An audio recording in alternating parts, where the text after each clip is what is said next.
Olá pessoal, tudo bem? Para quem não me conhece, meu nome é Alexandre Ogata, eu sou auditor fiscal da Receita Federal e ministro aulas na área de preparação para concursos públicos há mais de 10 anos. O tema do evento de hoje é um assunto muito cobrado em provas de contabilidade geral e avançada das mais diversas áreas, como área fiscal e tribunais de contas. Nós vamos falar sobre método da equivalência patrimonial. Vou dar várias dicas importantes que vão ajudar muito para acertar as questões de prova. E vocês vão ver que, embora este assunto contenha muitos detalhes, ele não é nenhum bicho de sete cabeças. Então, vamos começar já com uma questão de concurso. A questão do CESP e SEBRASP. Os investimentos mantidos por uma entidade em suas coligadas ou controladas em outras entidades devem ser avaliados pelo método da equivalência patrimonial, com impactos no balanço patrimonial e na demonstração de resultado do exercício. Então ele quer saber aqui em que situações a empresa vai utilizar esse método da equivalência patrimonial. E eu chamo a atenção que essa avaliação é para investimentos permanentes no capital de outras sociedades.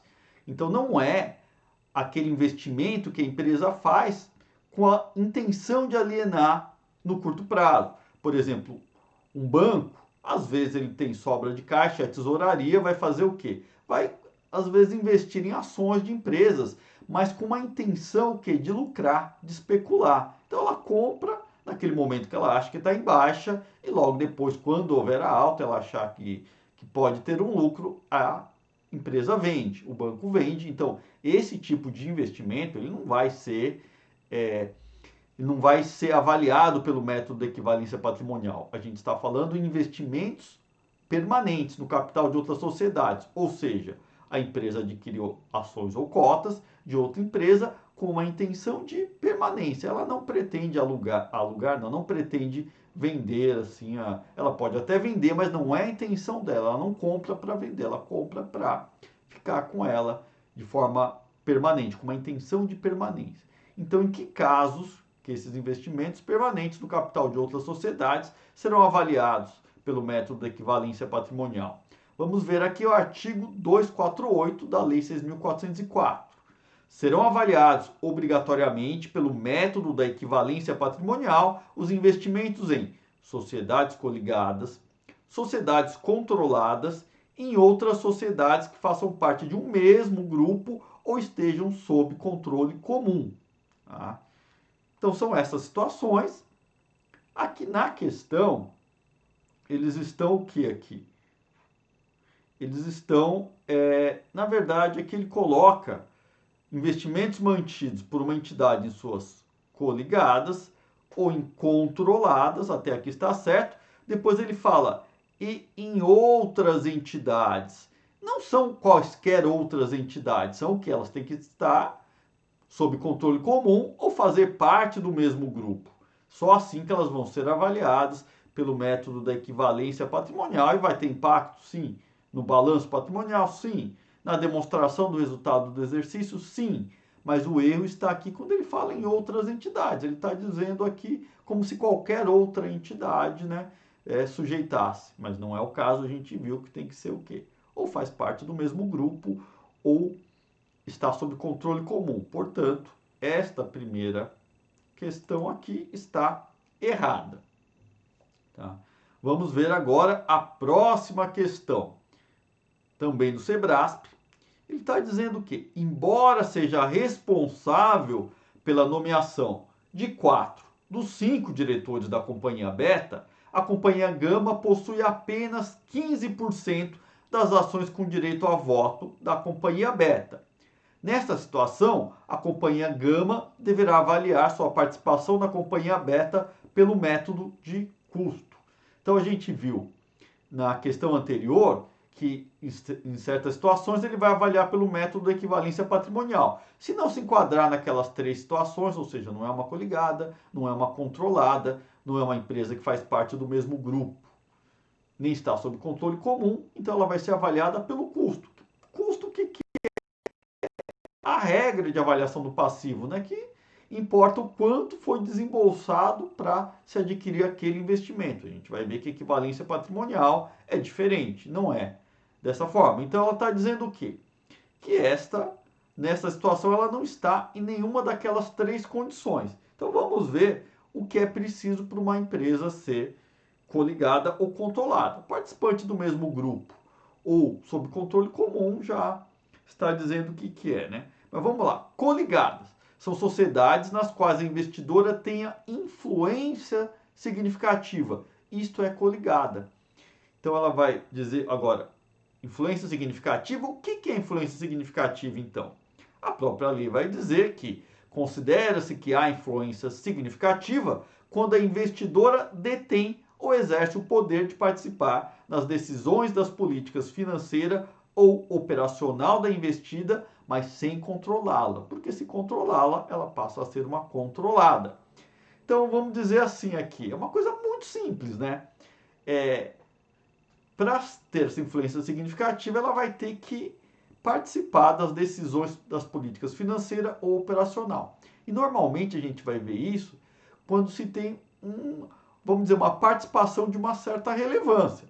Então eu, como pessoa física, eu invisto alguma coisa em ações, tá? Então eu tenho lá ações da Petrobras, do Banco do Brasil, mas evidentemente eu não tenho a menor condição de influenciar nessas decisões, de participar dessas decisões, porque a minha participação é ínfima, né? São empresas que têm um capital social de bilhões e bilhões de reais. Então, meus reaisinhos lá, a minha participação é muito pequena. Eu não tenho qualquer poder, né, de participar dessas decisões. E a lei diz o quê? Ela pressupõe o quê? Que é presumida influência significativa quando a investidora for titular de 20% ou mais do capital votante da investida sem controlá-la. Então, olha só, aqui ele já está dando uma presunção legal. Vocês sabem que, evidentemente, eu não tenho 20% do capital votante do Banco do Brasil, porque para isso seriam necessários muitos e muitos bilhões. Se eu tivesse 20% do Banco do Brasil, provavelmente eu seria um dos mais ricos do país, né? Então, uma empresa. E aqui o que ela está falando, então, ó, com 20%, presume-se que se tem influência significativa. Agora, olha só, o que é uma presunção legal? Uma presunção é o seguinte: se ele tiver 20% ou mais do capital votante, sem controlá-la, se não houver nada dizendo em contrário, então esse investidor vai ter uma coligada. Aquele investimento é um investimento em uma coligada. Então, na questão de prova, se disser o seguinte: olha, ele tem 20%, 25%, 30%, 40% do capital votante da investida, só com essa informação ela quer dizer que ela é uma coligada. Por outro lado, se ele disser que ela tem 15% sem nenhuma outra informação, quer dizer que ela não é uma coligada, porque aqui ele está dizendo que é a partir de 20% sem controlar. Mas olha só, é muito cuidado, porque isso aqui é uma presunção legal. Em muitas situações, a empresa pode não ter esses 20%, mas ainda assim ela ser uma coligada. Ou pode ter mais de 20% e não ser uma coligada. Na verdade, essa presunção aqui, ela tem a ver com uma outra questão. Na própria norma, lá no CPC, a gente vai ver que ele vai dar alguns exemplos. Assim, uma situação em que a investidora ela tem o poder de nomear alguém no conselho de administração ou nomear alguém da diretoria, então, obviamente, ela tem influência significativa. É um dos exemplos. Tá? Então, esse 20% até ela tem uma razão de ser, porque a lei diz o quê? Que a partir de 20%, ou com 20%, o investidor ele pode indicar um membro do conselho de administração, tá? Se ele tiver 20% do capital votante. Então, este é um cuidado que vocês vão ter. Olha, então como é que é? A dica, se falar 20% ou mais sem controlar, e não falar mais nada, ela é uma coligada. Se tiver menos de 20%, nenhuma outra informação, ela não é uma coligada, e aí vai ser avaliado pelo custo. Tá? Então, vamos agora um outro conceito que a gente viu, né, que ela não pode controlar. Porque se ela controlar, ela passa a ser controlada. Controlada é a sociedade na qual a controladora, diretamente ou através de outras controladas, é titular de direitos de sócio que lhe assegurem de modo permanente preponderância nas deliberações sociais e o poder de eleger a maioria dos administradores. Olha só aqui então. Aqui eu vou dizer assim, popularmente, o que é uma controlada? É quando a investidora manda naquela empresa. Se ela manda na empresa, que ela, né, tem aquela participação, então aquela empresa é uma controlada. E a gente vai ver que a lei está dizendo aqui que ela tem algumas condições aí para ser, né, uma controlada. Então ela pode ser uma controladora direta quando ela tem este poder o quê? De, de eleger a maioria dos administradores e ter preponderância nas deliberações sociais. O que é preponderância? Quer dizer que a vontade dela prevalece. Então, um exemplo mais típico aqui que a gente vai ter, vamos ver, uma empresa A detém, por exemplo, 60% do capital votante da empresa B. Então, aqui está claro, né, que ela é uma controlada, porque com 60% do capital votante, na hora da Assembleia, é a vontade de A que vai prevalecer. Aí vocês podem dizer assim, tá, e se a A tiver aqui uma empresa C e ela tenha 21% do capital votante da C? Aí vocês vão falar assim, ah, bom, ela tem 20% ou mais, 21%, né, no caso, ela vai ser uma coligada. Se for só essa informação e mais nada, é verdade. Ela é uma coligada. Mas imagine que B detenha 30% da C. Eu vou dizer o que nessa situação? Que a A controla C. Por que a A controla C? Porque a vontade dela prevalece. Olha só, 21% ela vai ter o poder. E depois, como ela tem 60% da B, a B vai fazer tudo que a A mandar. Então, se a A mandar B votar de um jeito, ela vai votar. E qual a participação dela? 30%. Percebe que, indiretamente, a A detém 51% do capital votante da C. Então, a C é uma controlada indireta da A, porque ela é através do quê? De outra controlada, né? Então, para ser controlada, esse poder ela pode ser diretamente ou através de outras controladas. Então, este é um exemplo de um controle indireto, né? Então, B é controlada direta da A, porque a detém 60%, mas C é controlada indireta de A, porque A tem diretamente 21%, mas através de B ela controla 30% dos votos da C. Não estou nem falando de participação, porque se você olhar aqui a participação mesmo, quanto que desse patrimônio aqui da C pertenceria a A, vocês falarem, olha, 21 direto, mas B tem 30%, e a A tem 60% de B, então é como se ela tivesse 18%, daria, a grosso modo, 39% do patrimônio, como se fosse isso, né? Mas não, na verdade o que interessa aqui é se ela manda ou não. Tá? Então, primeira coisa é se ela manda ou não. Na prova, normalmente vai aparecer o quê? Que ela tem 51%, 60%, aí você sabe que ela é controlada. Mas atenção, às vezes, tá? Tem situações em que ela pode ter uma parcela muito menor do que 50% e ainda assim controlar a empresa. Hoje eu estava vendo, né, uma confusão que tem lá sobre discurso de ódio, né, no Facebook, e diz o quê? Que tem empresas que estão boicotando o Facebook porque, segundo grandes empresas, grandes anunciantes, o Facebook não tem combatido o discurso de ódio, deixa-se disseminar lá na plataforma.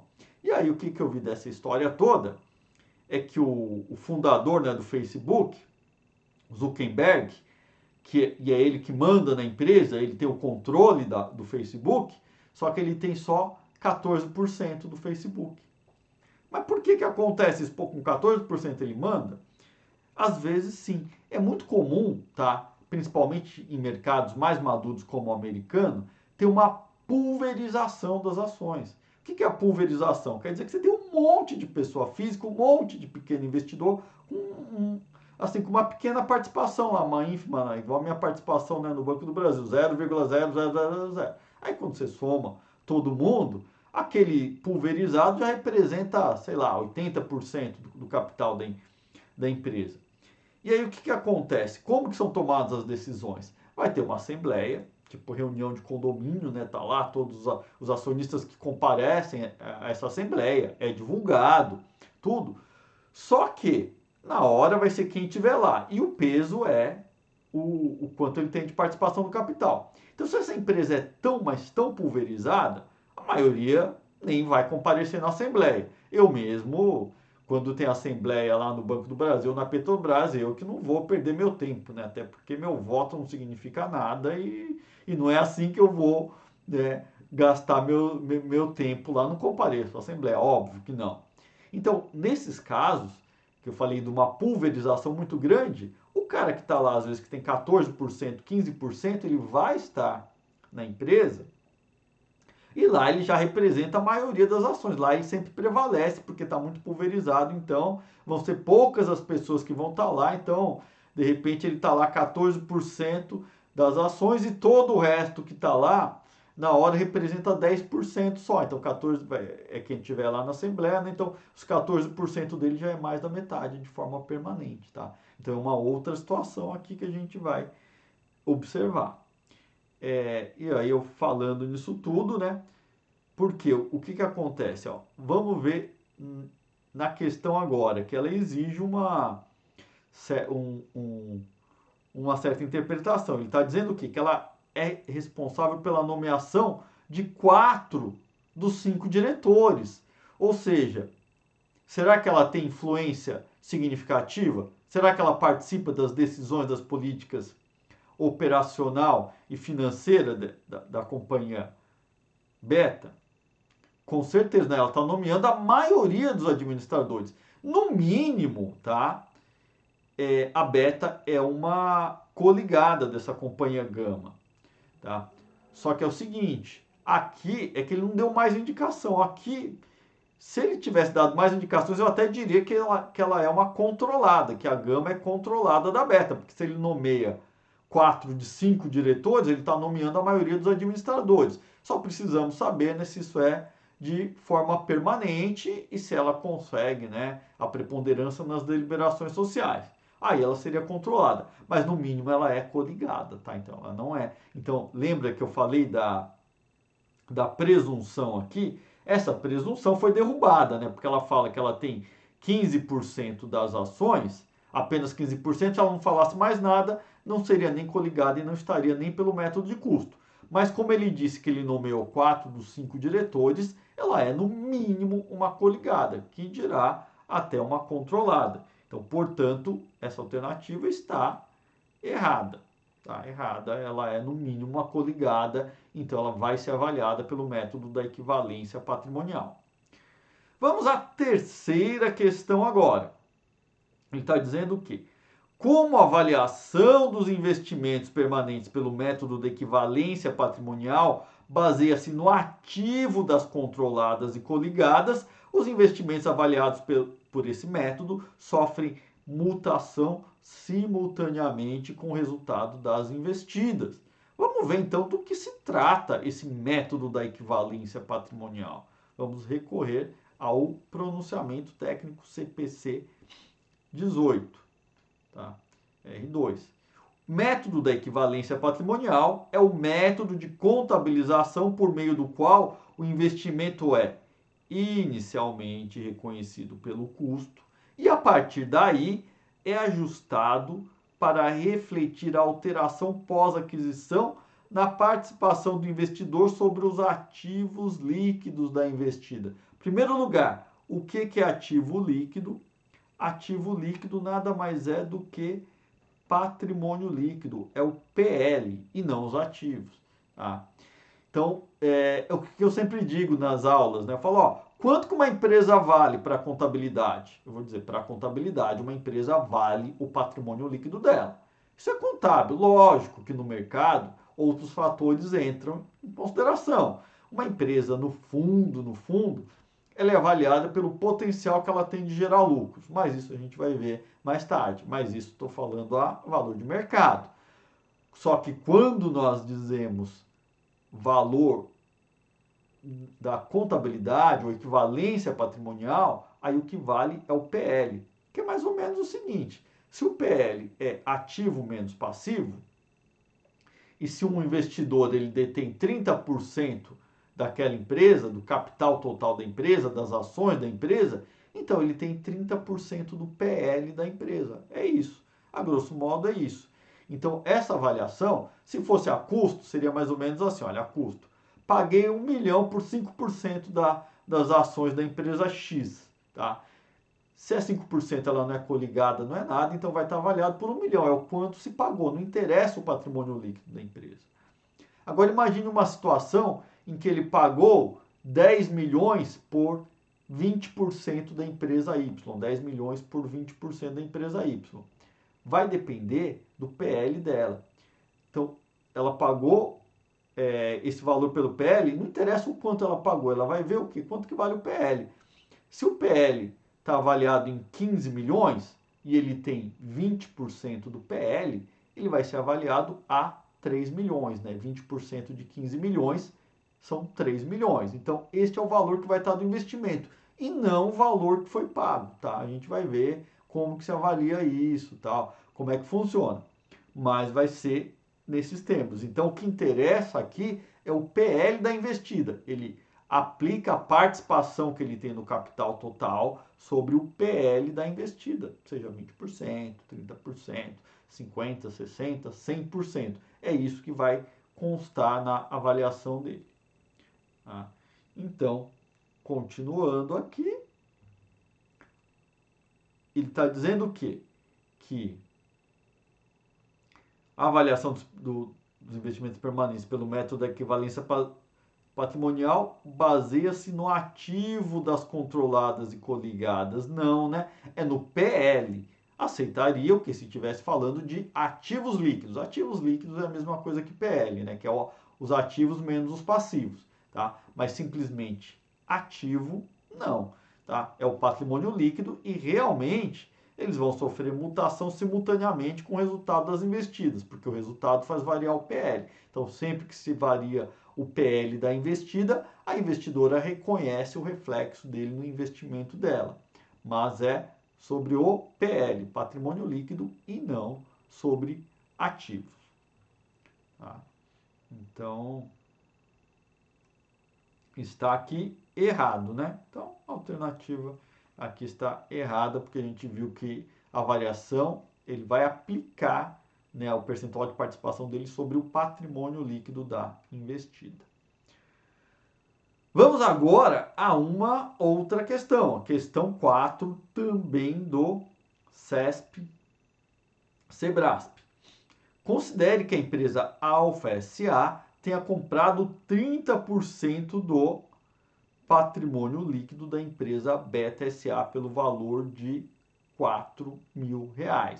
Então, 30% eu já pressuponho que ela é o quê? Uma coligada. Tá? Ele pagou R$ 4.000. Considere ainda que o valor contábil do patrimônio líquido da investida é R$ 10.000. Então, como a gente viu, se ela é uma coligada, ela vai ter que utilizar equivalência patrimonial. E aí o que vai nos interessar é quanto que é 30% dos 10.000. Tá? Na determinação dos valores justos de ativos e passivos de Beta SA, observou-se que o imobilizado vale R$ 1.000 a mais que o seu valor contabilizado. Nesse caso, diante da nova informação, a mais-valia a ser reconhecida é de R$ 200. Quantos detalhes aqui nessa questão, né? Mas vamos lá no passo a passo. Vamos ver o seguinte, tá? Aqui, quanto que ele pagou pela investida? Ele pagou R$ 4.000. mas eu falei que ele pagou 30% do patrimônio líquido e o patrimônio líquido valia 10 mil reais. Então aqui, a princípio, tá, grosso modo, a gente vai colocar esse valor do investimento como 30% de 10 mil reais, que vai dar 3 mil reais, tá? Mas ele pagou o quê? 4 mil reais. Vamos ver aqui, então, o primeiro pedaço é a famosa equivalência patrimonial sobre o PL. 30% do PL, o PL vale 10 mil reais, né, valores contábeis, então ele adquiriu 3 mil reais, tá? Embora ele pagou 4. Então ele pagou um ágio, ele pagou um valor a mais de 1.000 reais. Agora, ele paga um valor a mais por dois fundamentos, tá? Duas coisas que vai fazer ele pagar mais. Primeira coisa é porque na contabilidade a gente coloca as coisas por custo histórico. Mas quando se vai adquirir algo, você vai buscar o valor justo daqueles ativos e passivos, tá? Então vou dar um exemplo simples para vocês entenderem. Imagine que uma empresa seja só um terreno, tá? A empresa, o que ela tem é um terreno, não tem mais nada.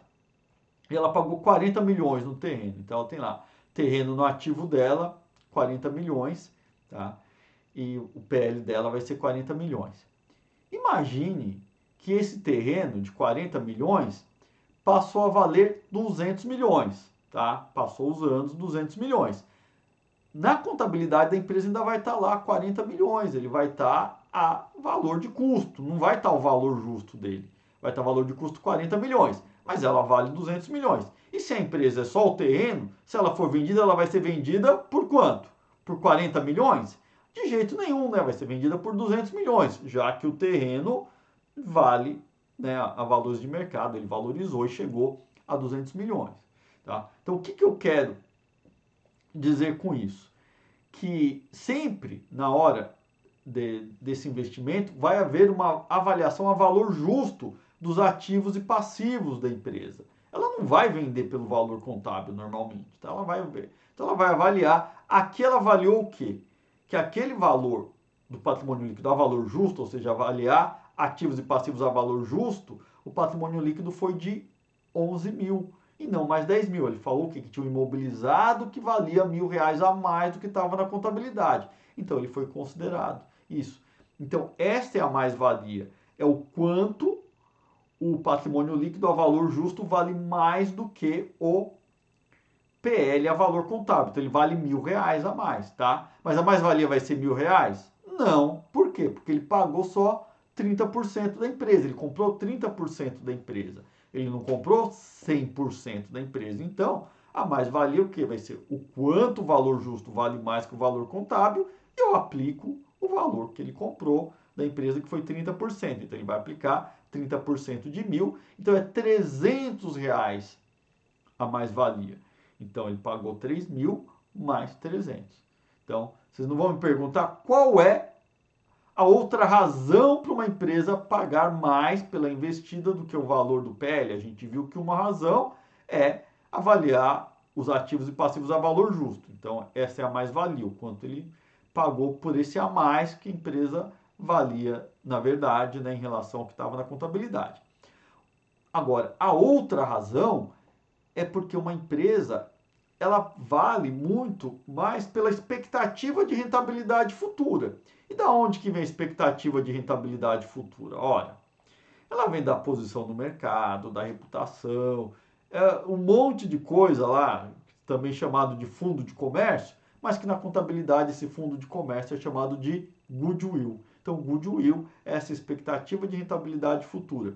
É aquela história que a empresa ela vale mais do que os ativos menos passivos a valor justo. Tá? Será? Então, vou perguntar para vocês do Google. Será que o Google vale só aqueles servidores, né, e todos os demais equipamentos e os prédios, se ele tem prédio? Não, né? Ele vai. A avaliação do Google é muito mais do que o ativo menos o passivo dele. Tem muito a ver com a expectativa de rentabilidade futura. Então, esta diferença entre o valor pago e a porcentagem que a empresa adquiriu, que a investidora adquiriu, aplicada ao PL, a valor justo, que é 11 mil, né? Então, se eu aplicar 30% sobre 11 mil vai dar 3.300, né? Que é a equivalência patrimonial mais a mais-valia. Esta diferença de R$ 700, ele pagou 4 mil, né? Então, pagou 4 mil por um PL avaliado ao mercado, que valia 3.300, esses R$ 700 é o goodwill, tá? Então, como é que a gente calcula o goodwill? Você pega o PL a valor de mercado, aplica o percentual que a empresa comprou, no caso aqui, né? 30%, aplico 30% sobre 11 mil, vai dar 3.300. Essa diferença que ele pagou a mais é goodwill, 700.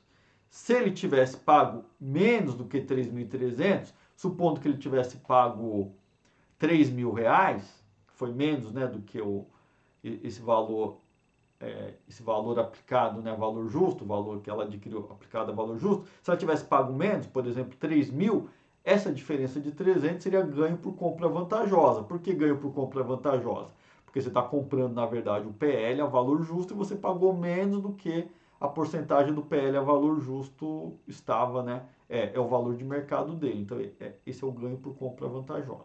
Tá?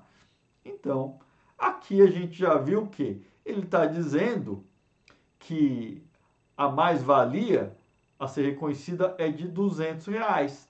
E a gente calculou e chegamos ao quê? Era R$ 1.000 que o ativo valia a mais, a gente aplicou 30%, é R$ 300 a mais-valia, e não R$ 200. Portanto, aqui a alternativa está errada também, né? Aqui a questão está errada. Vamos agora a mais uma questão aqui. Questão 5. Em 31/12/2016, a Companhia Rosa adquiriu 90% das ações da Companhia Colorida pelo valor de 15 milhões à vista. Então é uma controlada, né? Vai ser avaliada pelo método da equivalência patrimonial. Na data da aquisição, o patrimônio líquido contabilizado da Companhia Colorida era de 9 milhões. Então, o PL contábil era de 9 milhões. E o valor justo líquido dos seus ativos e passivos identificáveis era 13 milhões. Então, ele estava valendo o quê? 4 milhões a mais do que a contabilidade dizia, sendo a diferença decorrente de um ativo imobilizado adquirido anteriormente avaliado pelo custo. Então, aqui a gente já viu várias questões aqui. Bom, ele quer saber o por quanto ele reconheceu no balanço patrimonial, na conta investimentos incontroladas, aquele valor que ela adquiriu, tá? Só uma dica, tá? Quando vier isso, e vocês viram que aqui ele adquiriu 90% de 13 milhões, já contando a mais-valia, então vai dar o que aqui? 27, 11 milhões e 700, mas ele pagou mais, né? Ele pagou a 15 milhões, então ele pagou com goodwill, né? Ele pagou mais do que os 90% sobre o PL a valor justo. Então, de cara, eu vou falar quanto que vai aparecer lá nas demonstrações contábeis, os 15 milhões, tá? Vai ser 15 milhões, mas eu vou mostrar para vocês aqui que, por questões didáticas, né, como é que a gente vai destrinchar todos esses valores aqui. Eu já adiantei, né, já dei o spoiler, né, que é 15 milhões a resposta certa, mas vão ser segregados em 3 valores aqui. Ó, ele pagou por 90% da investida 15 milhões. Só que o patrimônio líquido contábil dela é de 9 milhões. O patrimônio líquido a valor justo é 13 milhões, ou seja, vale 4 milhões a mais do que estava na contabilidade. Eu já falei, né, para você, né, valor justo é, simplificadamente, o valor de mercado. Tá? Então, esse é o valor justo. Então, ele vai pagar, né, então ele vai pagar mais-valia aqui, né, porque ela valia 13 milhões e na contabilidade estava 9, então ele está 4 a mais. Qual que vai ser o investimento que vai constar lá como MEP lá? Vai constar 90% dos 9 milhões, 8 milhões e 100, tá? Mas só que a gente sabe que ele pagou 15 milhões e não 8 milhões e 100. Então, eu vou ter um outro pedaço que é a mais-valia. Quanto que o patrimônio líquido valia mais, avaliado a valor justo em relação ao valor contábil? 4 milhões. Se ele comprou 90% da empresa, então ele pagou esses 90% dos 4 milhões que o PL a valor justo valia mais. Então, mais 3 milhões e 600 de mais-valia. E o goodwill, o que é o goodwill? A diferença entre esses 11 milhões e 700, né, que foi os 90% do PL a valor justo, e o valor efetivamente pago, que foi de 15 milhões. Então, 15 menos os 11 milhões e 700, as duas parcelas anteriores. Vai dar 3 milhões e 300, né? E se eu não errei na conta, tem que dar o quê? Exatamente, as três parcelas vão resultar exatamente no valor pago. Então, o total do investimento foi de 15 milhões. É isso que vai aparecer na contabilidade, mas segregado nessas três contas. Uma conta que é da equivalência patrimonial, mais a mais-valia, mais o goodwill. E a gente vai ver que essa mais-valia, depois ela vai ser, tá? Essa mais-valia, você fala, e aí?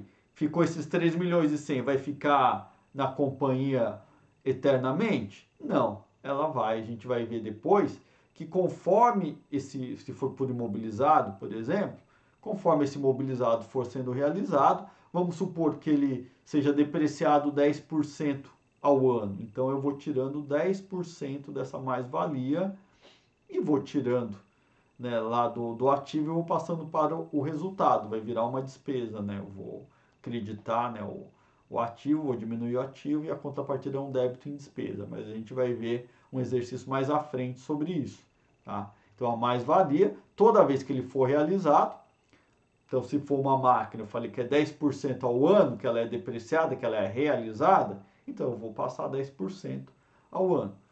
Outra forma de realização é se ela for vendida ou baixada. Tá? Então, se ela for vendida, quando for vendida, eu baixo totalmente essa mais-valia, já que a máquina não está mais na empresa, lá na investida. E quando?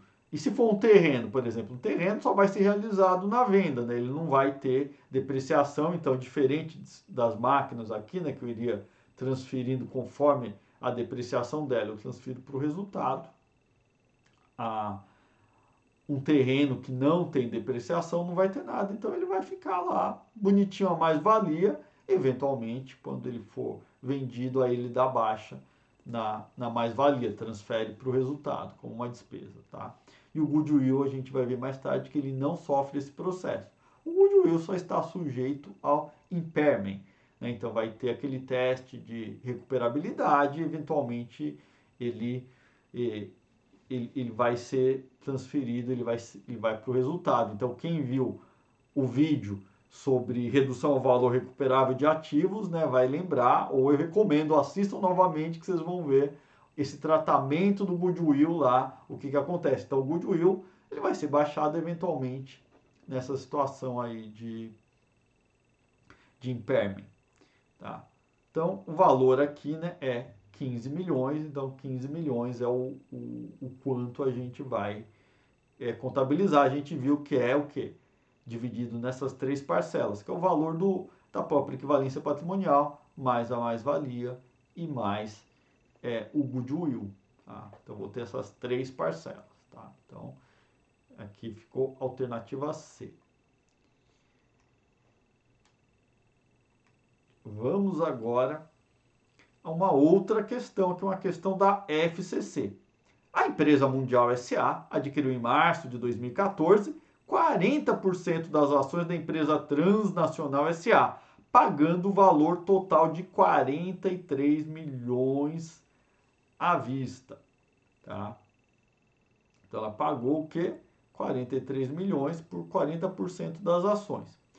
Com as ações adquiridas, a empresa Mundial SA passou a ter influência significativa na empresa Transnacional SA. Então aqui ela é uma coligada. Não precisava, se ela não falasse nada, a gente também ia considerar coligada, porque ela adquiriu mais de 20%, né? 20% ou mais. Bom, na data da aquisição das ações, o patrimônio líquido contábil era de 100 milhões. E o valor justo líquido dos ativos e passivos identificáveis era de 120 milhões. Tá? Então a gente já sabe aqui tudo aqui que foi colocado, aqui todos esses dados. Vamos ver o que ele quer saber.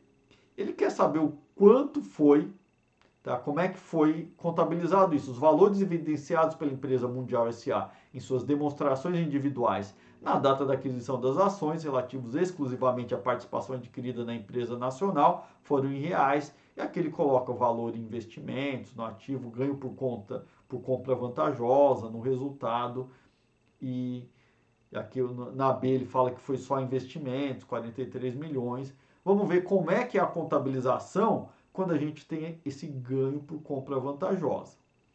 Olha lá, vamos ver então o que diz a norma. Caso a participação do investidor sobre os ativos da investida líquidos dos passivos, ou seja, PL, né, mensurados a valor justo, seja superior ao custo do investimento, essa diferença, que é o ganho por compra vantajosa, deve ser incluída como receita na determinação da participação do investidor nos resultados da investida no período em que o investimento for adquirido. Tá? Esse texto eu tirei da norma, adaptei, mas ele está falando de uma forma muito complicada, uma coisa simples. Tá? Seria o seguinte, imagina o seguinte, que ela comprou tantos por cento de participação no PL da investida e ele avaliou a valor justo, vamos supor, aquele PL valia, ele comprou X lá de participação e sobre o valor justo ele valia 30 milhões, tá? Aquela porcentagem sobre o valor justo do PL valia 30 milhões. Só que ele não pagou 30 milhões, ele pagou 25 milhões. Ou seja, ele teve um ganho por compra vantajosa, porque a valor justo, aquela participação no PL valeria 30 milhões, ele pagou 25 milhões, então 5 milhões é o ganho por compra vantajosa. Mas vocês lembram que quando se tinha goodwill, o goodwill ficava no ativo, tá? Não era baixado como despesa. Mas aqui, quando for ganho por compra vantajosa, ele não vai retificar o ativo, ele vai ser contabilizado como resultado. Vai ser uma receita, que é esse ganho por compra vantajosa. Tá? Então, eu vou mostrar aqui essa contabilização. Então, o valor pago pela investida foi 43 milhões. O patrimônio líquido contábil era de 100 milhões e o patrimônio líquido a valor justo 120 milhões. Então, como é que se contabiliza isso? O começo é igualzinho, né? O MEP aqui vai ser 40% do patrimônio líquido contábil, então vai ser 40% de 100 milhões, 40 milhões. Tá? Mas ele tinha, tá, que o patrimônio líquido avaliado a valor justo e não ao valor contábil, né, porque o valor contábil vai estar em custo histórico. Aqui a valor justo, a valor de mercado, ele valia 20 milhões a mais. Ou seja, foi avaliado por 20 milhões a mais. Então 120 milhões é o patrimônio líquido ao valor justo. Então ele vai aplicar o quê? 40%, que foi o quanto ele comprou, sobre esses 20 milhões. Então 40% vezes 20 milhões vai dar o quê? 8 milhões. 8 milhões é o quanto esse investimento vale, por quanto ele vai ser reconhecido na contabilidade, tá? Ele vai ser reconhecido por 48 milhões. Por quê?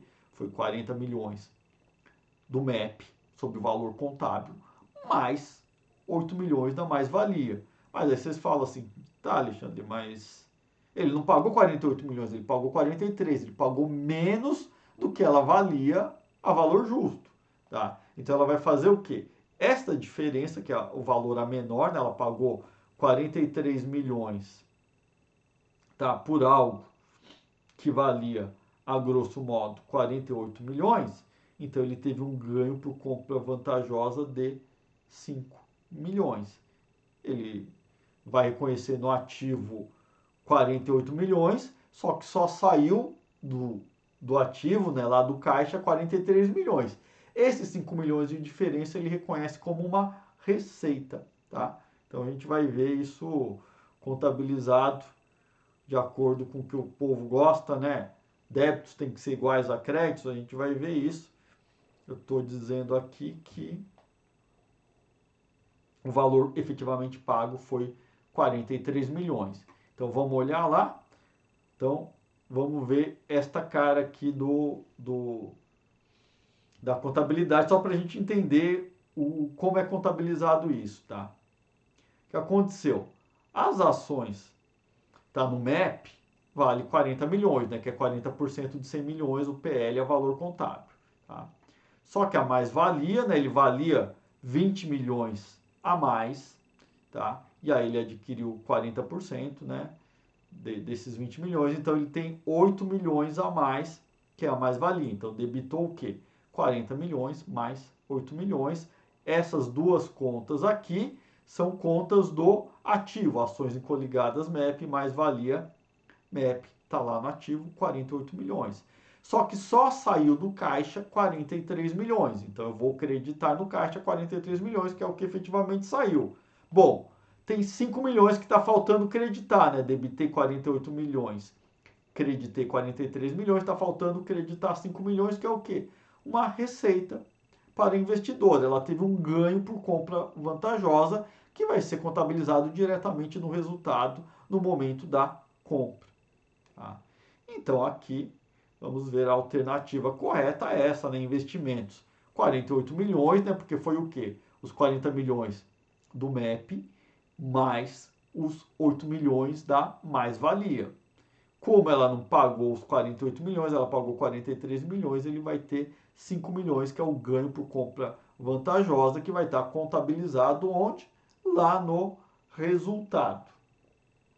Tá? Então, terminamos aqui a questão 6, né? Alternativa A. Vamos ver agora uma questão que é a questão 7. Ele está dizendo que a Companhia Europeia adquiriu em 31 de 12 de 2014 60% das ações ordinárias da Companhia Britânica por 6 milhões à vista. No período de 1º de janeiro a 31 de dezembro de 2015, a Companhia Britânica reconheceu as seguintes alterações no seu patrimônio líquido. Então vamos lá. O que aconteceu? Teve um lucro de 500 mil, uma distribuição de dividendos por 100 mil e ajustes acumulados de demonstrações contábeis de investidas no exterior por 200 mil. Olha só, esses três eventos aqui alteraram o patrimônio líquido da investida. E quando ele altera o patrimônio líquido da investida, isso vai ter que refletir no valor do investimento, tá? Então, o lucro líquido aumentou, o PL da investida, então a investidora vai contabilizar um aumento no investimento. Distribuição de dividendos diminuiu o PL da investida, então a investidora vai diminuir o valor do investimento. E ajustes acumulados de conversão vai alterar o PL da investida, vai diminuir, né, o saldo devedor, então também vai refletir diminuindo o valor do investimento que está contabilizado lá na investidora, que é a controladora. Tá? Esses 60%, mas vamos ver o que afinal ele quer, né? Eu já estou adiantando aqui a análise, mas vamos ver. O que ele está perguntando? Ele está perguntando o que ela reconheceu, afinal, receita de dividendos, receita de equivalência patrimonial, despesa de conversão de demonstrações, ela está perguntando, afinal, deu várias alternativas. Então vamos ver tudo que aconteceu decorrente dessas operações todas, né? Então vamos lá. Primeira coisa que eu já adiantei a vocês, né? Sempre que houver variação do patrimônio líquido da investida, a investidora deverá ajustar proporcionalmente o valor do investimento. Aquilo que eu falei. Variou o PL para mais ou para menos, o PL da investida variou, a investidora vai aplicar 60% sobre aquela variação e vai, né? Aumentou o PL, aplica 60% desse aumento, valoriza o ativo dela, investimento, né, em 60% daquele valor. Ah, diminuiu o PL da investida, então ela pega aquele valor que diminuiu, aplica 60%, a investidora aplica 60% e aí vai colocar, vai diminuir o valor, né, do ativo investimento da investidora naquele valor de 60% sobre a diminuição. E aí um aspecto importantíssimo, ó, a parcela da investidora nos lucros ou prejuízos do período da investida deve ser reconhecida como aumento ou diminuição da conta investimento em contrapartida à receita ou despesa de equivalência patrimonial. O que eu coloquei aqui? É o seguinte, ó, imagina que a investida teve lucro de 100 mil. O que vai acontecer com a investidora? se ela tem 60% dela, ela vai aumentar o valor do investimento em 60 mil, né? Ela tem 60%, a investida lucrou 100 mil, então ela aplica 60% sobre os 100 mil, vai aumentar o valor do investimento dela em 60 mil, vai debitar no investimento 60 mil, qual que é a contrapartida? Receita de equivalência patrimonial, resultado positivo da equivalência patrimonial 60 mil. Por outro lado, imagine que a investida teve um prejuízo de 100 mil. O que vai acontecer? Ela vai ter que reconhecer uma diminuição, a investidora vai reconhecer uma diminuição no investimento dela. De quanto? Bom, foi 100 mil prejuízo da investida, a investidora tem 60%, então vai ser 60% sobre 100 mil, ela vai reconhecer uma diminuição do investimento dela de 60 mil. Vai fazer o quê? Vai creditar o investimento, né? Vai diminuir em 60 mil, credita 60 mil, e a contrapartida é o quê? 60 mil em despesa, resultado negativo da equivalência patrimonial, 60 mil reais. Tá? Então, esse é um ponto importante. Mas isso se foi, essa variação foi no resultado, então a variação foi no resultado da investida, a investidora reconhece a variação do investimento em contrapartida ao resultado dela. Agora, não, foi lá direto no PL da investida que variou. Então a investidora vai reconhecer aquela variação direto no PL da investidora. Então ela vai pegar lá no PL dela que vai refletir aquele aumento ou diminuição no ativo. É o que está colocado aqui, né? Se a variação ocorrer diretamente em outros resultados abrangentes da investida, quando a gente fala isso, quer dizer que foi direto no PL dela. A parte do investidor nessas mudanças é reconhecida de forma reflexa, ou seja, em outros resultados abrangentes no patrimônio líquido do investidor, e não no resultado, por quê? Ele sempre vai ser um espelho, tá? Se o PL da investida aumentou por conta do resultado da investida, então a investidora reconhece aquela variação no próprio resultado. Se o PL da investida variou direto no PL dela e não passou pelo resultado, então a investidora reconhece no PL da investidora aquela variação. Tá? Então vamos ver isso contabilizado para ficar mais fácil visualizar. Tá? Bom, antes disso eu vou dizer o seguinte: quando a investida distribui dividendos, seu patrimônio líquido irá diminuir, né? Qual que é o lançamento de dividendos? Eu vou debitar patrimônio líquido, normalmente lucros acumulados, né? Vou debitar lucros acumulados, então vou diminuir o PL, lucros acumulados, e vou creditar em dividendos a pagar. Então ele está dizendo o quê? E olha que legal aqui. Quando eu estou falando de equivalência patrimonial e o dividendo, a investidora distribui dividendo, o que acontece lá? O PL dela diminui. Então eu vou ter que reconhecer o que na investidora? Que o investimento diminuiu, porque ele não reflete exatamente o PL daquela investida. Então ele vai debitar, né, dividendos a receber, a investidora debita dividendos a receber, porque foi declarado dividendos para ela, e o crédito não é uma receita para a investidora no MEP. O crédito vai ser no valor do investimento, ou seja, se eu acredito em investimento, eu estou diminuindo o valor daquele investimento. Tá? Então vamos ver esse exercício completo aqui para a gente entender. Olha só. Ela tinha lá em ações da controlada 6 milhões, era isso que estava lá no valor do MEP.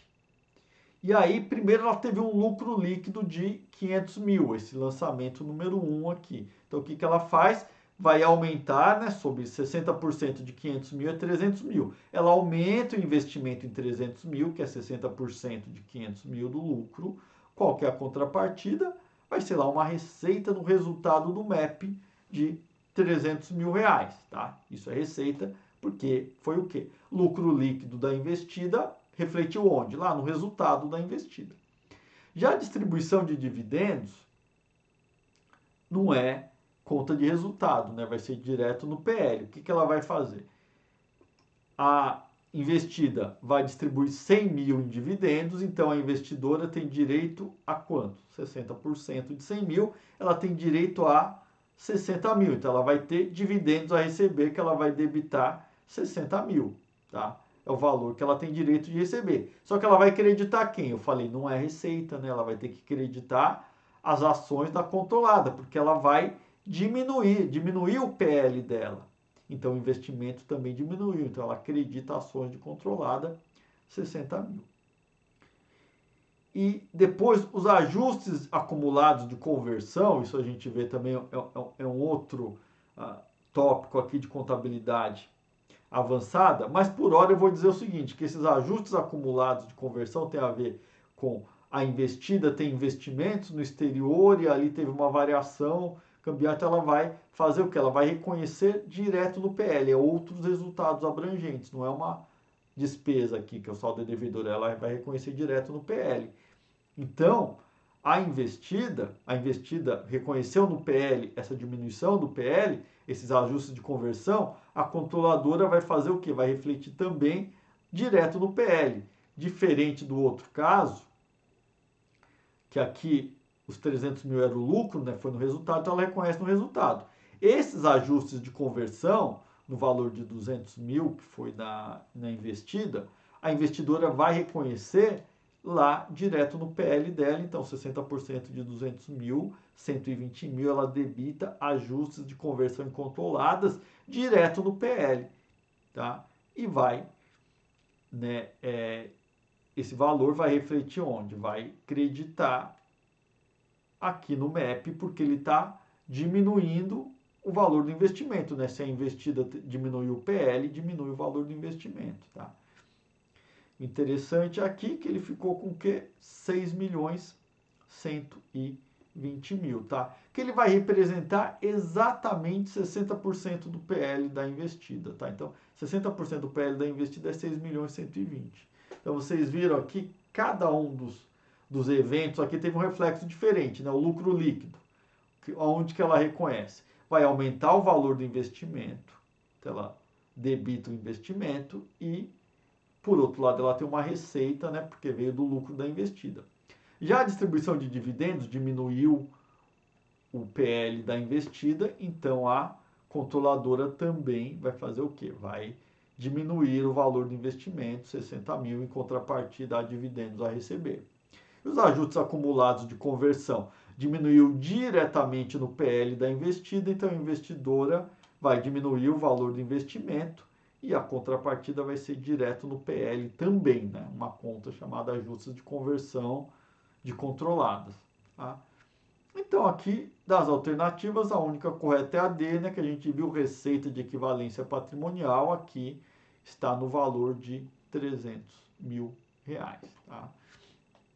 Então tudo isso tem que prestar atenção, tá? Nesses reflexos que vocês vão ver aí, vão fazer diretamente o que? Você sempre lembrar, o PL da investida variou diretamente, então é no PL da investidora.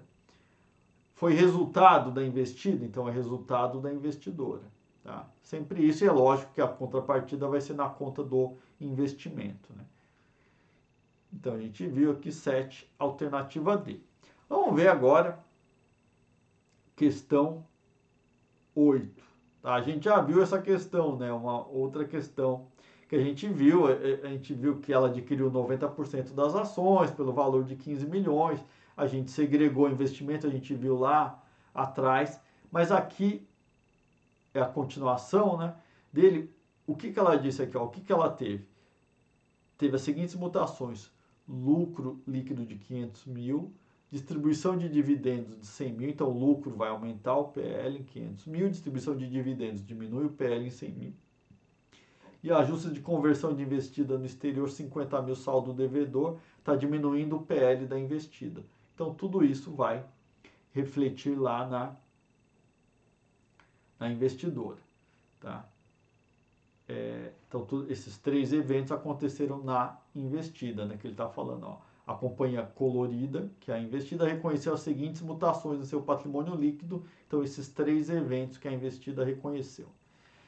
Sabendo que a vida útil remanescente do ativo imobilizado que originou a diferença entre o patrimônio líquido contábil e o patrimônio líquido avaliado pelo valor justo dos ativos e passivos identificados da companhia colorida era 20 anos, o impacto total reconhecido na demonstração do resultado individual de 2017 da Companhia Rosa, decorrente do investimento na Companhia Colorida, foi em reais quanto? Olha só que um monte de detalhes, né? Rememorando o que a gente viu lá, o que a gente tinha colocado lá na questão anterior, quando a gente resolveu. Que ele tinha 90% da investida, que foi por 9 milhões, então ele reconheceu o quê? 8 milhões e 100. Tinha uma mais-valia de 4 milhões, né? Então reconheceu 90% da mais-valia, é 3 milhões e 600. E ele tinha também um goodwill de 3 milhões e 300, né? Que ele faz a diferença, né, entre as duas parcelas anteriores. Então, o total do investimento na controlada Companhia Colorida é de 15 milhões, tá? A gente somou, né, as três parcelas e 15 milhões foi o valor pago. O que ele está dizendo aqui? Que teve um lucro de 500 mil. O que ele vai fazer com esse lucro? Distribuição de dividendos. Então, esse lucro vai aumentar esse investimento, né, em contrapartida a receita. Distribuição de dividendos de 100 mil vai diminuir o PL, mas a contrapartida vai ser o quê? Vai ser diminui o investimento em contrapartida de dividendos a receber. E os ajustes acumulados de conversão, também 50 mil, vai ser o quê? Vai diminuir o investimento, mas o reflexo é no PL. E olha só, mas o importante é o quê? Ó, vamos voltar lá para a gente entender uma coisa. O que ele quer saber aqui? Ele quer saber o impacto total reconhecido na demonstração do resultado. Ele quer saber só o que impactou o resultado. E vai ter só duas coisas aqui que vão impactar o resultado. Tá? O que vai impactar o resultado aqui de tudo que a gente viu? Vai ser o lucro líquido, né? Que ele vai aumentar o investimento na investidora e a contrapartida é no resultado. Esses outros eventos aqui não impactam o resultado, mas vai ter um outro evento. Vocês lembram que eu falei qual era o outro evento que impactava o resultado? Era a mais-valia, que a mais-valia, conforme a investida vai realizando aquele ativo, ela vai transferindo a mais-valia para o resultado. Então vamos ver aqui. Primeiro, lucro líquido de 500 mil. O que vai acontecer com o lucro líquido? Ele vai 90%, né, equivale a 450 mil, ele vai aumentar o valor do investimento em 450 mil, debita 450 mil, e 450 mil vai para o resultado, né, já que foi o lucro da investida em 450 mil, contrapartida lá no resultado. E depois a amortização da mais-valia do imobilizado. Ele diz que a vida útil era de 20 anos. Passou um ano, ele vai reconhecer o quê? Que essa mais-valia de 3 milhões e 600 mil, que ele tinha reconhecido lá, né, quando a gente fez aquele cálculo da mais-valia, passou um ano, então vai ser 5% disso aqui ele vai baixar. Então ele vai baixar 5% de 3 milhões e 600, 180 mil, ele tira da mais-valia, acredita a mais-valia e debita quem? Resultado. Ele vai transferindo conforme, conforme ele vai sendo realizado na investida. Então vamos retomar aqui. O que acontece aqui com a mais-valia? Ela foi reconhecida, mais-valia, decorrente do quê? 3 milhões e 600 é porque ele tinha um imobilizado que valia mais do que estava, né, lá na contabilidade a valor contábil. Então, esses 3 milhões e 600 ela reconheceu. Mas não fica eternamente o que está em mais-valia, que ela vai transferindo para o resultado o quê? Conforme ele vai sendo realizado na investida. E uma das formas de realização é a depreciação. Então, depreciou 5%, eu tiro 5% daqui, né, que equivale a 180 mil, e transfiro para o resultado. Ok? Então aqui o reflexo no resultado vai ser 270 mil, né? Teve 450 mil de receita de equivalência patrimonial e 180 mil que foi a baixa de 5% da mais-valia. No final ele teve um resultado positivo de 270 mil. Então o valor, o impacto total reconhecido na demonstração do resultado foi de 270 mil, conforme vimos aqui na questão 8. Vamos ver questão 9 aqui da Sebrasp, também o Sebrasp. Ao adquirir um investimento avaliado pelo método da equivalência patrimonial, a entidade adquirente deve incluir o goodwill no valor contábil do investimento, isso é verdade, e deve amortizar o referido goodwill em prazo não superior a 10 anos? Não. Lembrando, né? Eu já tinha falado isso para vocês, mas o ágio por expectativa de rentabilidade futuro goodwill, como regra, não pode ser amortizado. Quando que a gente vai baixar esse goodwill? Se fizer o teste de recuperabilidade, o impairment, e for constatado o quê? Que houve uma desvalorização, uma perda por desvalorização, aí, então, olhem lá, eu tenho um vídeo aqui, né, no quadro de redução ao valor recuperável dos ativos, vocês vão ver que quando a unidade geradora de caixa ela tem uma perda, ela tiver goodwill, você começa fazendo a baixa pelo goodwill, tá? Então o goodwill ele está sujeito a impairment, mas não uma amortização periódica, não é igual à mais-valia, né, quando ele é realizado, né? Na mais-valia, se houver uma depreciação, ela vai ser, né, que a gente acabou de ver, né, quando é um bem, né, depreciável, ele vai depreciando e tinha mais-valia, então ele vai amortizando. Mas o goodwill não, ele só está sujeito à perda por recuperabilidade. Portanto, aqui, né, a alternativa está... Antes disso, né, estou adiantando aqui, mas ó, esse aqui é um ponto que eu falei para vocês que não é muito abordado por aí. Eu não vejo muita gente abordando e é um tema que eu, se eu fosse avaliador de prova, eu colocaria. O que acontece? Eu vou ter duas situações, tá? Quando uma empresa ela tem controladas, ela tem que fazer a chamada consolidação de demonstrações contábeis. A controladora e todas as suas controladas, elas vão ter as demonstrações consolidadas, ou seja, no balanço patrimonial, ela vai somar todas aquelas unidades como se fosse uma unidade única, como se fosse uma única empresa. Elas não são, mas contabilmente ela faz essa consolidação como se fosse uma única entidade. E aí ela vai juntar tudo, ativos, passivos, e aí vai desaparecer o investimento, tá? Então, nesse caso, imagina o seguinte, se eu consolido, se eu tenho lá a controladora consolidando a sua controlada, ela não vai ter mais o investimento em controlada. Por quê? Vai estar todos os ativos e todos os passivos da controlada vão estar lá nesse balanço consolidado, vai estar tudo junto ali, como se fosse uma empresa única. E aí? Mas vai sobrar o goodwill. O goodwill vai estar onde nesse caso? Vai estar lá no intangível. Então, quem reparar lá na Lei 6.404, vai ver que lá diz o seguinte, que o fundo de comércio adquirido é contabilizado no ativo intangível, tá? E aí vocês vão ver, vocês vão, então o fundo de comércio adquirido é o goodwill. Esse goodwill lá no intangível só vai aparecer no intangível quando for balanço consolidado. Tá? Então, porque lá no consolidado não vai aparecer, não vai ter investimento em controlada no balanço consolidado. Por que, que não vai ter investimento em controlada? Porque vai estar lá todos os ativos e passivos da controlada, não vai ter esse investimento. Então o goodwill, ele vai estar onde? Vai estar lá no intangível.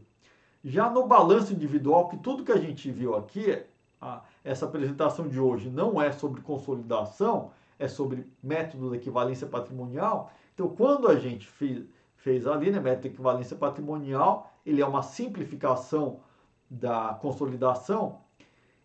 E aqui a gente viu o quê? A gente viu que no MEP, no balanço individual, o goodwill aparece lá em investimentos. Lembra que eu mostrei aquelas questões da FCC, que aparecia lá o investimento avaliado a MEP, mais a mais-valia, mais o goodwill lá em investimentos. Por quê? Porque é o balanço individual. Então, no balanço individual, o goodwill aparece no subgrupo investimentos. Já se for balanço consolidado, o goodwill estará no intangível, tá? Então, sempre lembrando desse aspecto que eu falei, que nem é muito explorado ali. Eu não vejo, não é todo mundo que fala, e como eu disse, Isso é uma matéria que pode cair na prova, é a dica de ouro, a grande dica de ouro desta aula é essa sobre o goodwill. Tá? Então aqui a gente viu que está errado. O que, que é o erro aqui quando ele fala que ele tem que amortizar o goodwill em prazo não superior a 10 anos? Não, o goodwill vai ser baixado eventualmente no teste de impairment. Então está errado. E vamos à última questão aqui, que é uma questão que eu vou misturar, né, método de equivalência patrimonial com método de custo. Tá? Lembrando uma coisa importante que a gente viu, né? Dividendos lá na equivalência patrimonial, ele vai ser o quê? Ele vai reduzir o valor do investimento. Então eu vou debitar dividendos a receber na investidora, em contrapartida ela acredita em investimento, ela diminui o valor do investimento. Agora, se for pelo método de custo, dividendos vai ser uma receita, tá? Então, se ela tem um investimento que não é coligada, não é incontrolada, não é uma empresa do mesmo grupo, nem tem o controle em comum, vai ser o que? Método de custo. No método de custo, o que está acontecendo no PL da investida não está refletindo na investidora, não interessa, e quando a investida declarar dividendos, a investidora vai reconhecer uma receita de dividendos, tá? Mas só no método de custo. Então vamos lá, questão 10, o que ele está dizendo? A companhia Bolo de Arroz apresentou em 31 de 12 de 2017 as seguintes informações a respeito das participações societárias. Então tem 3 empresas aqui, tá? A A e a B estão em equivalência patrimonial e a C em custo. Aqui ele falou o percentual de participação e aqui o resultado. Aonde que me importa? Onde que o resultado da investida reflete lá na investidora? Só quando for equivalência patrimonial. Tá? Por outro lado, dividendos distribuídos no MEP não refletem no resultado da investidora, né? Vai refletir onde? Lá na diminuição do investimento. Só que no método de custo, dividendo é receita da investidora. Então aqui vocês estão percebendo, né, o quê? Que uma empresa ela pode ter diversos investimentos no capital de outras sociedades, alguns a MEP e alguns ao resultado, né, avaliado ao resultado, e aí cada um vai ser contabilizado de um jeito. Então já adiantei para vocês, né, que no fundo, ela está perguntando o quê? Ela quer saber o impacto total. Sabendo que não existiam resultados não realizados entre a companhia Bolo de Arroz e suas investidas, o impacto total reconhecido no resultado da companhia Bolo de Arroz foi em reais quanto? Qual foi o impacto no resultado? Então vamos ver aquilo que eu disse, né? Ó, no MEP, a primeira empresa estava no MEP, então ela tinha 40%. O resultado foi o quê? Foi negativo. É avaliado a MEP, então ela vai ter o quê? Uma despesa de resultado negativo da equivalência patrimonial, 40% sobre 200 mil, uma despesa de 80 mil.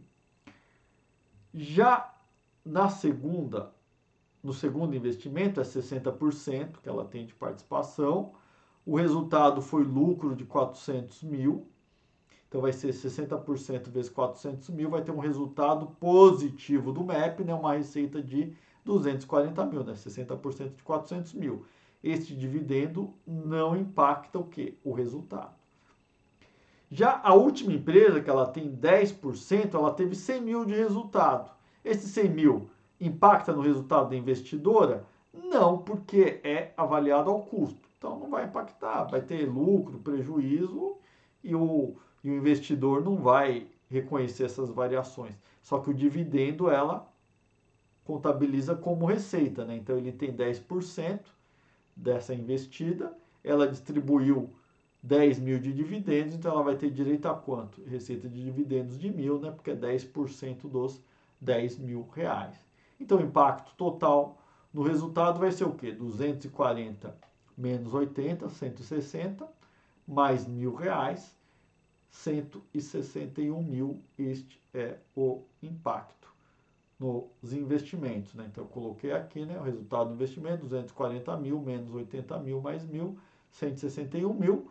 Portanto, aqui nós temos a alternativa D. questão 10.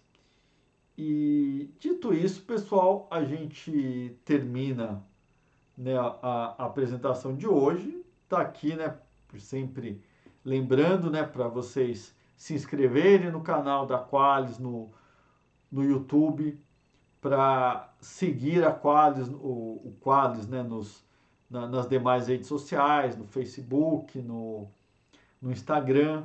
Temos o nosso site aqui do Qualis e, portanto, aqui o que eu diria, né, vamos curtir. Se você curtiu esse vídeo, né, dá o curtir aqui no YouTube, né, é importante para a gente. Isso, e comentem aqui, vocês podem, né, pedir novos, né, o que assunto vocês queriam que fosse abordado, alguma dúvida que ficar ainda também pode colocar nos comentários. E eu hoje, né, eu abordei a maior parte assim do método de equivalência patrimonial, não abordei tudo, porque vocês viram que tem muitos detalhes, e eu não abordei, que vai ficar para uma outra oportunidade, as operações, tá, entre investidora e investida. É um assunto também, né, que tem sua complexidade e ficaria muito pesado, né, de colocar no mesmo evento tudo isso. Então não quero que vocês, né, também saiam assim, né, cansados, né, de, desse evento, né? Então a gente está vendo a maior parte. Eu falei, com esse assunto abordado aqui, vocês resolvem a maior parte das questões sobre MEP. Mas ainda fica para uma outra oportunidade a gente ver essas transações entre investidora e investida. Certo, pessoal? Fico por aqui então. Desejo a todos aí bons estudos. Vejam o vídeo, como eu falei, se gostou do vídeo, curta. Provavelmente, tá, para um estudo mais direcionado, eu indico que vocês leiam o material, né, que está disponibilizado no site do Qualis. Esse material também, eu tenho outras explicações lá, outros exemplos, e também, né, se necessário, né, revejam esse vídeo. É sempre importante, né, quando a gente vê alguns assuntos mais complexos e detalhados, é bom retornar, assistir de novo. Eu costumava dizer, né, nas minhas turmas, né, eu digo costumava, né, porque essa pandemia, né, que, que não acaba, né, que a gente não, como não se descobriu, né, vacina e tratamento a gente está, então há muito tempo já, né, que eu não tenho aulas presenciais, né, estou com saudades de voltar a ter, né, os alunos presenciais. Mas lá nos cursos presenciais eu sempre dizia o seguinte, que em contabilidade geral é necessário aí você fazer uns 1000 exercícios, tá? 1000 exercícios. O pessoal falava, nossa, mas 1000 exercícios de contabilidade geral? Eu falei, 1000, mas não basta fazer os 1000, tem que fazer umas 6 vezes pelo menos, né? Então você tem que, a repetição aqui vai levar à perfeição, né? Vamos dizer assim, perfeição?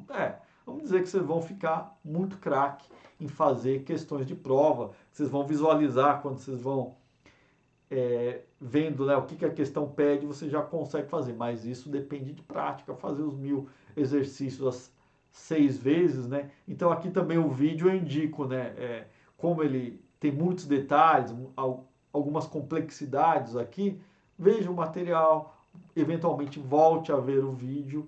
E então me despeço por aqui. Pessoal, bons estudos a todos vocês e até a próxima.